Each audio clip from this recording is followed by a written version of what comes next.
Assalamualaikum students, I hope you are fine. Welcome to Psychology with Muqaddas. Today we are going to study lesson number 40, Brain and Motivational States. और now we will discuss the disorders of eating. Eating के disorders कौन से हैं? Obesity है, anorexia nervosa, anorexia bulimia है, and obesity जो major problem है fast food advanced world में, and US में कितने million people जो है overweight हैं और 12.5 million people जो severely overweight हैं, और ये जो है वो estimate आपका important है MCQs में. एंड देन ये क्वेश्चन भी इम्पॉर्टेंट है ओबेसिटी के रिलेटेड, एंड ओबेसिटी क्या है एंड ओबेसिटी को कैसे कंट्रोल कर सकते हैं, and then other disorders of eating like anorexia nervosa, bulimia nervosa, वो क्या हैं, एंड ईटिंग डिसऑर्डर्स हैं वो किस तरह हो सकते हैं. वो एक्वायर्ड भी हो सकते हैं, लर्न बायोलॉजिकल भी हैं, मेटाबॉलिक हैं, एग कल्चर एक्वायर्ड हैं.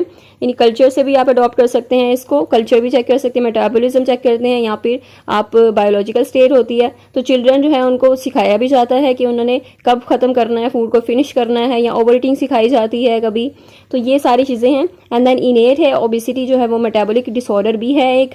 And then resting metabolic state क्या होती है, सिंपल फॉर्मूला है इसका. जब फूड जो है फैट इनपुट जो है वो आपका एनर्जी एक्सपेंडिचर इक्वल हो आउटपुट, तो वो आपका बैलेंस है, and weight is maintain at that constant. यानी आपका जो फूड इनटेक है और एनर्जी कंजम्पशन है वो दोनों बैलेंस होनी चाहिए, इक्वल होनी चाहिए. If you are having more food intake and low energy expenditure, then it will lead to the obesity.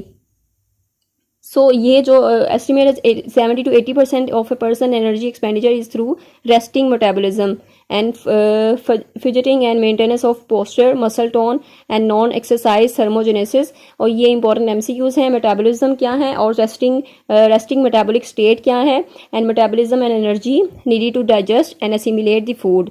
So exercise does not reduce weight but only facilitate aerobics but toning of the body. तो exercise आपको help करती है आपकी body को tone करने में, ये reduce नहीं करती वेट को उस तरह से. आपका मेटाबॉलिज्म जो है वो ज़्यादा वर्क करता है यहाँ पे. और if you have taking more input और आपका वो उस तरह से एक्सपेंडिचर नहीं हो रहा, तो it will lead to the obesity. So you need to manage that और you need to control the input. So diet binge. So diet binge is that if you take food or if you go on to the starvation mode. So diet binge means आप starvation mode पे चले जाते हैं, कभी कभी बहुत ज़्यादा खाते हैं और कभी starvation पे चले जाते हैं, बिल्कुल ही खाना पीना छोड़ देते हैं. So that is diet binge. So this is the dangerous situation and it is not good for your health. And individual differences होते हैं कि लोग वेट क्यों पुट ऑन करते हैं इजीली देन अदर्स. तो रिसर्च ने ये बताया कि स्पेशल ब्राउन एडिपोज टिश्यूज होते हैं विच में carry the clue. So these convert calories directly into heat. तो जो बॉडी का मेटाबॉलिज्म रेट है उसको भी चेक किया जाता है कि हर इंडिविजुअल का डिफरेंस होता है उसमें. The mitochondria give the cell in brown colour which is why they are known as the brown adipose cells. और ये इंपॉर्टेंट MCQs हैं आपके.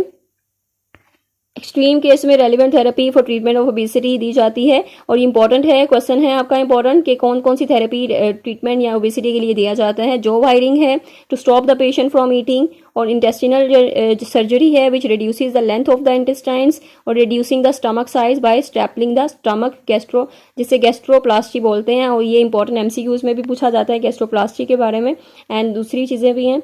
और जितना भी हाईलाइटेड है सारे मोस्ट इंपॉर्टेंट MCQs हैं आपके. So they are some people who under eat to the point of starvation. इस तरह कुछ हैं जो बहुत कम खाते हैं, और एनोरेक्सिया नर्वसा जिसे कहते हैं, और कुछ इस तरह के हैं जो बहुत ज़्यादा खाते हैं जिसे बिंज ईटिंग कहते हैं. तो both are dangerous situation. And anorexia है psychotherapy is not effective, but anorexic drug जिससे ड्रग्स जो है वो यूज़ करते हैं, इसमें एनोरेक्सिस को दी जाती है इसको कंट्रोल करने के लिए. एंड और ये कैरन कारपेंटर हैं who died of anorexia. Bright talented young woman थी who kept starving herself because she thought she was fat. So main thing यही है एक एनोरेक्सिया में कि वो उनको लगता है कि वो बहुत मोटे हैं, जिस वजह से वो स्टारवेशन पे आ जाते हैं और कुछ भी नहीं खाते. So thirst fluid intake. Next test कुछ लाइवरी ग्लैंड्स हैं dry out because of fluid water level in blood leading to dryness leading to thirst which would lead to drinking. यानी हमें पानी जो है, प्यास कब लगती है, पानी पीने की ज़रूरत कब महसूस होती है. तो ये इनका जो अपने अपने हाइपोथेसिस हैं, कुछ के सलाइवरी ग्लैंड्स जो है वो ड्राई आउट हो जाते हैं. सो जिसकी वजह से हमें वो फील होती है, थर्स्ट फील होती है.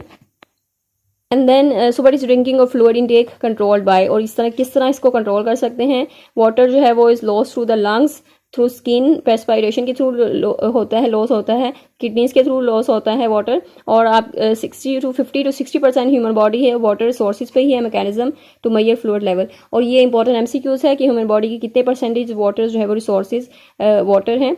And then intracellular monitors the vascular blood and non vascular tissues fluid components. तो ये फ्लूइड लेवल और होता है मोस्टली 9% इसमें सैलिन होता है ब्लड में, जिसे एंड CSF होता है, और 9% मीन्स सैलिन मीन्स जो सॉल्टी वाटर है वो। सोडियम आयोन्स होते हैं increase the intracellular membrane and fluid pass through the cell walls to dilute the salt.